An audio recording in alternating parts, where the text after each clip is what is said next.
자, 우리 용해도 수업을 시작하도록 하겠습니다. 네, 오늘은 물질의 특성 용해도 시간인데요. 우리 지난 시간에는 압력 밥솥의 원리에 대해서 배웠죠? 이번 시간에는 용해도에 대해서 배우도록 하겠습니다. 용해도란, 자, 용해는요, 여러분, 용해, 용매, 용질, 용액, 이러한 단어들이 있는데, 먼저 용해는 무엇이냐? 용해는요, 어떠한 물질이 다른 물질에 고르게 섞여서 들어가는 현상. 즉, 뭡니까? 이렇게 녹는 거죠, 녹는 거? 예를 들어서, 꿀이 물에 녹는다거나, 설탕이 물에 녹는다거나, 아이스티 가루가 물에 녹는다거나, 그래서 아이스티가 된다거나 하는 그런 것들이 용해입니다. 자, 그러면 설탕물에서 무엇이 용매고 무엇이 용질이고 무엇이 용액이냐 했을 때 녹이는 물질은 뭡니까? 용매죠. 그죠? 예를 들어서 설탕물에서 설탕을 녹이는 물은 용매입니다. 그러면은 녹는 물질, 물에 녹는 물질을 뭐라고 하냐? 용질이라고 하는 거죠. 자, 그러면 설탕물은 뭐냐? 바로 용액입니다. 용액은 용매와 용질이 균일하게 섞여 있는 것이 용매입니다. 자, 그러면 그러한 용액 중에서 용매가 물인 용액, 특별히 용매가 물인 용액이 더 많죠? 용매가 물인 용액은 뭐라고 하냐? 물수를 써서 수용액이라고 부르죠. 자, 그래서 한번 봅시다. 자, 요거는 뭡니까? 용질이죠, 그죠? 그러면 물은 뭐예요? 용매입니다. 자, 그래서 이 용질이 용매로 들어가가지고 막 이렇게 섞이는 현상을 뭐라고 하죠? 용해라고 합니다. 용해는 섞이는 현상이에요. 그죠? 그리고 이렇게 섞인 용질과 용매가 용해된 요것을 뭐라고 합니까? 용액이라고 합니다. 그쵸? 그래서 용질이 용매에 용해되는 과정을 살펴보면 어떻습니까? 자, 이 물이라는 용매에 뭐가 들어갔어요? 용질. 커피가루도 될 수도 있고 설탕이 될 수도 있는 어떤 용질이 들어갔습니다.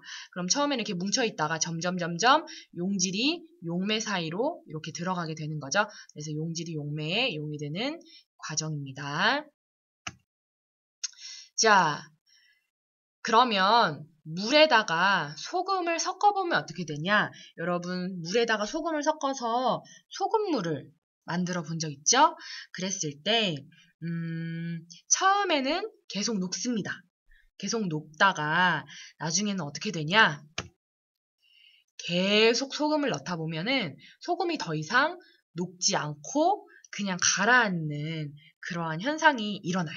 그래서 이러한 현상, 소금이 물에 한없이 녹는 것이 아니라 어느 정도 이상이 되면 더 이상 녹지 않는 그러한 상태가 되는 거, 그것을 뭐라고 하냐면 포화 상태라고 합니다. 포화 상태.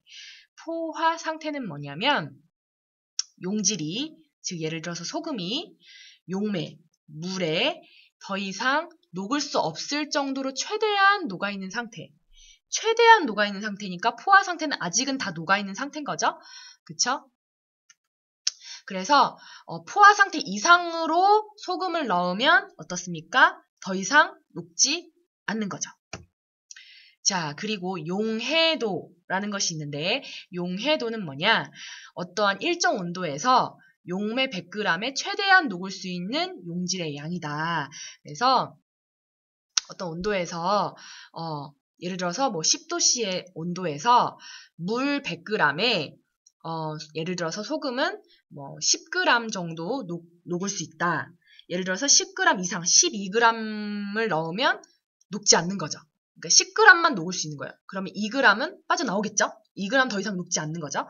이런 식으로 최대한 녹을 수 있는 용질의 양이 용해도입니다. 그러니까 용해도가 높다는 것은 무슨 뜻이죠? 더 많이 녹을 수 있다라는 뜻입니다. 자, 그래서 이 용해도는요, 고체와 기체가 좀 다른데요. 먼저 고체를 살펴보도록 하겠습니다. 자, 지금부터는 조금 어려우니까 여러분들 잘 들으세요. 고체의 용해도가 증가할 조건입니다. 용질의 입자가 작을수록 잘 녹겠죠, 그쵸? 그 다음에 온도가 높을수록 잘 녹겠죠? 용해도가 높다는 것은 잘 녹는다는 뜻입니다. 그쵸? 자, 그리고 접촉 면적이 넓을수록 잘 녹는다. 이건 무슨 말이냐?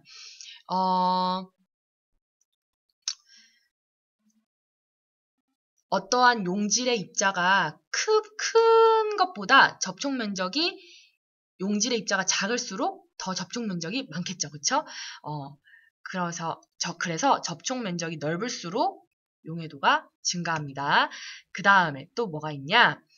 용매와 용질 사이의 인력이 용질 분자간의 인력보다 클 때 용해도가 증가한다. 이건 무슨 말이냐면요. 이거 좀 말이 어려운데요. 예를 들어서 소금물을 예를 들어 봅시다. 여러분 잘 써놓으세요. 소금물에 있을 때 소금과 물 간의 인력이 소금과 소금 간의 그리고 물과 물 간의 인력보다 소금과 물 간의 인력이 클 때 용해도가 증가합니다. 여러분 이거 모르겠으면요. 저한테 꼭 질문하시기 바랍니다. 아시겠죠? 손 드시고 꼭 저한테 질문하고 넘어가세요. 모르면 그냥 넘어가지 마시고 저한테 꼭 질문해 주세요. 자, 그래서 보면요. 이 그래프는요. 온도에 따른 용해도의 그래프입니다. 다시요. 온도에 따른 용해도의 그래프인데요. 온도가 올라갈수록 용해도가 어떻게 되죠? 증가하죠. 그럴 수밖에 없겠죠. 여러분 차가운 물보다 뜨거운 물에 더 잘 녹잖아요. 왜냐? 분자 운동이 활발해지니까. 그쵸? 자, 그래서 온도가 올라갈수록 용해도는 높아지는데요. 이건 질산칼륨의 용해도입니다. 자, 그랬을 때 어떻게 되냐? 60도씨의 물 100g에 62.9 정도의 질산칼륨을 녹이면 모두 녹죠? 왜냐? 60도씨의 용해도는요. 한 요 정도 되는 거예요. 요 정도. 그러니까 한 110 정도까지 녹을 수 있어요. 110 정도까지 녹을 수 있는데 62.9 정도 넣었으니까 당연히 다 녹는 거죠. 자, 그랬는데 이 용액을 냉장고에 넣어서 40도씨로 냉각을 시켰어요. 그럼 어떻게 되냐? 40도씨에는 어디까지 녹을 수 있냐? 얼마까지 녹을 수 있냐면 62.9도까지 62.9g까지 녹을 수 있는 거예요. 62.9g까지 녹을 수 있으니까 어때요? 다 녹아 있을까요? 다 녹아 있지 않을까요? 다 녹아 있겠죠? 그래서 40도씨가 되면은 포화용액이 된다. 다 녹을 수는 있는데 그 이상으로 넘어가면 안 되는 거예요. 그래서 여기까지 넣으면 포화용액인 거예요. 그쵸? 자, 그리고 이 용액을 계속 냉각시켜서 20도씨가 되면 어떻게 되냐? 질산칼륨 31g이 결정으로 석출된다. 이건 무슨 말이냐? 자, 20도씨 때는요, 용해도가 몇이에요? 31.9g. 31.9만큼 넣으면 포화용액이에요. 이 더 이상 넣으면 얘네들은 녹지 않아요. 그래서 어떻게 되냐? 20도씨에서는요, 31.9만큼만 녹고 나머지 62.9에서 31.9를 뺀 31g은 녹지 않고 나와버리는 거예요. 아까 전에 그림에서 소금이 녹지 않고 그냥 이렇게 떠 있는 것처럼 그냥 나와지는 거예요. 그것을 뭐라고 하냐면 석출된다고 해요. 석출된다. 그래서 냉각시키면요, 질산칼륨이 녹아져 있던 질산칼륨이 바깥으로 나오게 되는 거예요.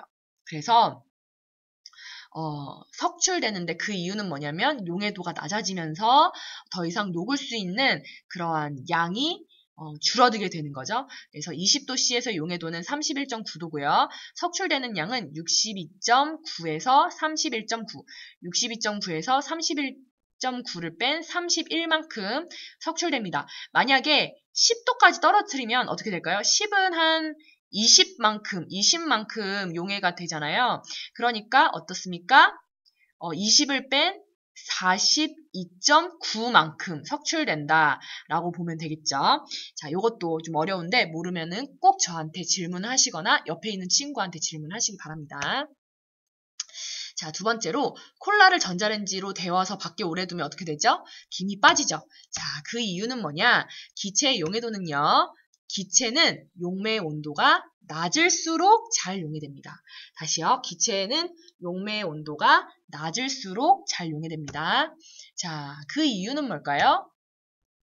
그 이유는 뭐냐면, 자, 기체는요, 분자가 빠른 운동이죠? 그런데 액체는요, 분자가요, 느려요. 다시요. 기체는 분자가, 분자의 운동이 빨라요. 근데 액체는 분자의 움직임이 느립니다.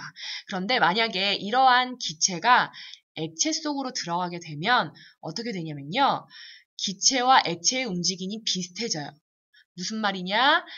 이 액체 속에 기체가 들어가 있으면서 이 기체의 움직임이 액체랑 비슷해지는 거예요.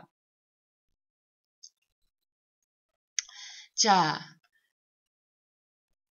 그러니까 얘네들이요. 기체가 더 잘 녹으려면요. 어떻게 해야 되냐면 온도가 낮아야 돼요. 온도가 낮을 때 기체의 움직임이 상대적으로 느려지면서 액체 속에 잘 용해될 수 있는 거예요. 만약에 온도가 높아지면 기체의 운동이 또 액체의 운동이 활발해지겠죠? 그러면 어떻게 되냐면 기체가 밖으로 나가고 싶어 해요. 기체의 밖으로 난 이렇게 여기에서 더 이상 깝깝하게 움직이고 싶지 않아 나갈래 하면서 이렇게 팍 나가버리는 거예요. 그래서 전자레인지에 콜라를 데우면 김이 다 빠져나가게 되어버리는 거죠. 자, 이것도 모르면 저에게 꼭 질문하시기 바랍니다. 자,